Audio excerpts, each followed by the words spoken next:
હવે આપણે ત્રીજા ભાવથી દર્શાવતી બાબતો જોઈશું.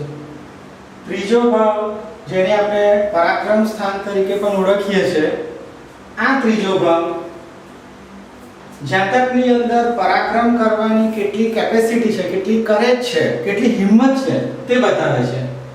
અને એ પરાક્રમ કરશે, હિંમત કરશે તો કઈ ટાઈપનું સાહસ કરશે, સાહસનો પ્રકાર જોવો હોય, એની સ્ટ્રગલ કેપેસિટી જોવી હોય, હિંમત જોવી હોય તો આપણે નજર કરવી પડે ત્રીજા સ્થાન પર.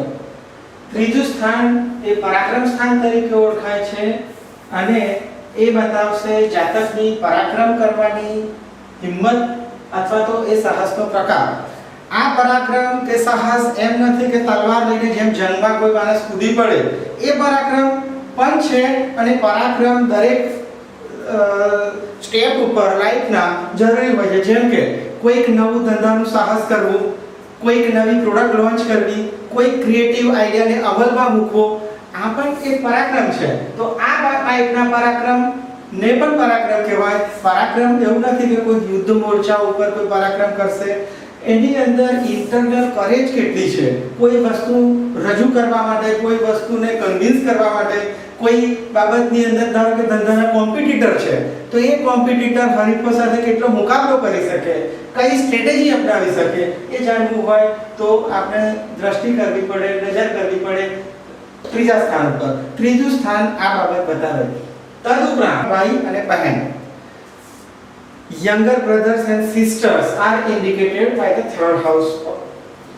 નાના ભાઈ અને બહેન, કેટલા ભાઈ હશે, કેટલા બહેન હોઈ શકે, નાના ભાઈ અથવા બહેન નો સ્વભાવ કેવો હોઈ શકે, whether they are well off, happy છે, happily settled છે અથવા તો they are struggling, આ બાબત પણ આપણને ત્રીજા સ્થાન ઉપરથી ખબર પડશે.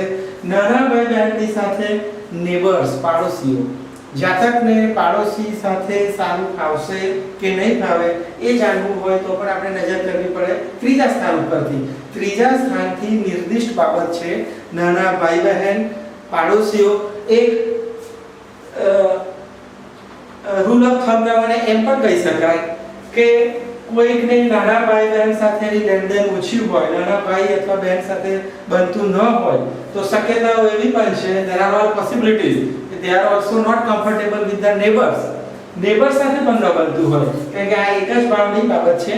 બીજા ઘણા પરિબળો એમાં જોવાના છે પણ આ એક આપણે ધ્યાનમાં લેવાની વાત છે. લખાણ, રાઇટિંગ્સ, જાતકના અક્ષર કેવા હશે, whether his handwriting, her handwriting is good or clumsy to read, આ બાબત જોવી હોય, લખાણ જોવું હોય, લખાણનો પ્રકાર જોવો હોય અથવા તો ભવિષ્યમાં જાતકને કોઈ બાબતની લખાણ પ્રત્યેની મુશ્કેલી થઈ શકે તો એ જાણવું હોય તો પણ ત્રીજા સ્થાન ઉપર જોવું પડે. ધારો કે કોઈક માણસે કોઈકની ગેરંટીમાં બેંક ફાઇનાન્શિયલ આસિસ્ટન્સમાં ગેરંટર છે, he has signed as a guarantor. આ ગેરંટર તરીકે સહી કરવાથી હવે એને કોઈ મુશ્કેલી ઊભી થાય છે, એ લખાણ થયું, એ લખાણ માટે પણ થતી મુશ્કેલી જાણવી હોય તો એ રાઇટિંગ્સ થર્ડ હાઉસ ઉપરથી જોઈ શકાશે. કોમ્યુનિકેશન્સ, લખાણ હોય તો પણ how he is effective in communication, presentation એ બતાવશે થર્ડ હાઉસ. ટૂંકી મુસાફરી, શોર્ટ ટ્રાવેલ્સ, ટૂંકી જાતક જિંદગી દરમિયાન ઘણી બધી મુસાફરી કરતા હોય, જો ટૂંકી મુસાફરીની વાત હોય અને ટૂંકી મુસાફરીની બાબત જાણવી હોય, ક્યારે થશે, કેટલી થશે, કયા પ્રકારની થશે, કયા પર્પસથી થશે તો એ જાણવા માટે થર્ડ હાઉસ. ટૂંકી મુસાફરી, ટ્રાન્સપોર્ટ રિલેટેડ કોઈ બિઝનેસ કરવો હોય તો પણ થર્ડ હાઉસને દ્રષ્ટિમાં લેવું પડે. કર્મસ્થાન 10મું સ્થાન આવશે બિઝનેસ માટે, પણ થર્ડ હાઉસ સાથેનું કોઓર્ડિનેશન જોવું પડે. ત્યાર પછી આપણે ફિઝિકલ આસ્પેક્ટમાં જે જોઈએ છે ફર્સ્ટ, સેકન્ડ, હવે થર્ડ હાઉસની અંદર, થર્ડ હાઉસમાં આ ટાઈપથી તમારે ફિઝિકલ પોસ્ચર વિચારવાનું છે. જે જૂના આપણા શાસ્ત્રોક્ત પુસ્તકની અંદર, ગ્રંથોની અંદર જે આપેલું હોય છે ચિત્ર, જે કાળપુરુષની કુંડળી છે, કાળપુરુષની અંદર થર્ડ હાઉસ આ રીતે આવે, એટલે જે હાથ છે અને કંઠ છે એ આવી જશે ત્રીજા ભાવમાં. હાથ, કંઠ અને કાન, હાથ, કંઠ અને કાન એ આવશે થર્ડ હાઉસ. થર્ડ હાઉસથી નિર્દિષ્ટ બાબતની અંદર ગણશું કંઠ જે આપણો લોઅર પોર્શન ગળાની નીચેનો ભાગ છે કંઠ આવે એટલે એમાંથી વોકલ મ્યુઝિક અથવા તો કંઠ્ય સંગીત કહીએ, કંઠ્ય સંગીત કે ભાઈ કોઈનો અવાજ સુરીલો છે એ ગાઈ શકશે કે નહીં, સારા ગાયક બની શકશે કે નહીં, એ જાણવું હોય તો આપણે દ્રષ્ટિ કરવી પડે થર્ડ હાઉસ ઉપર, ત્રીજા ભાવની ઉપર. ત્યાં બતાવશે આપણને કંઠ્ય સંગીત. હાથ અને કાન. કુંડળી, આમાં વધુ વિગતે જાણવું હોય તો કુંડળીને આપણે એમ સમજીએ કે આ પોતે એક હોરોસ્કોપ જે છે, કુંડળી છે એ પોતે જાતક છે.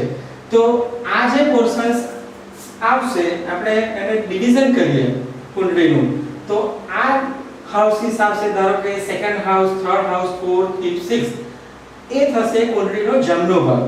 અને બાકીના જે 6 હાઉસ થયા, ધારો કે 8, 9, 10, 11, 12, આ હાઉસ થશે એ ડાબો ભાગ. એટલે જ્યારે હું તમને કહું કે આ આંખ બતાવે છે તો એ જમણી આંખ થશે, ડાબી આંખ બાકો ભાવ બતાવશે, આગળ આપણે જોઈશું. એટલે હું જ્યારે તમને કહું કે આમાં હાથ બતાવે છે, બંને હાથ સામાન્ય રીતે આવી જાય, પણ એમાં વધુ વિગતથી જાણવું હોય તો જમણા હાથની વાત હશે તો જમણા હાથની વાત ત્રીજા ભાવ ઉપરથી બતાવશે.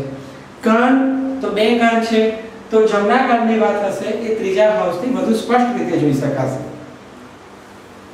હવે આપણે જોઈશું ચોથા ભાવની અંદર.